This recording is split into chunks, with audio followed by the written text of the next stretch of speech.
د فرمانونو، حکمونو او لارښوونو ټولګه. بسم الله الرحمن الرحیم.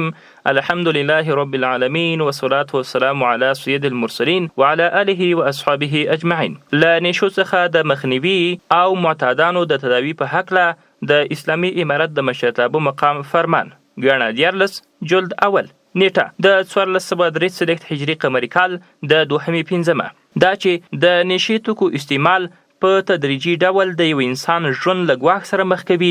اسلامي نظام مکلفیت لري چې خپل وګړي له هر ډول نشو څخه راوګرځوي. د ټولو ولایتو والیان دي په خپلو ولایتونو کې د نشي توکو د استعمال څخه د خلکو د مخنیوي په برخه کې لازم اقدامات وکړي.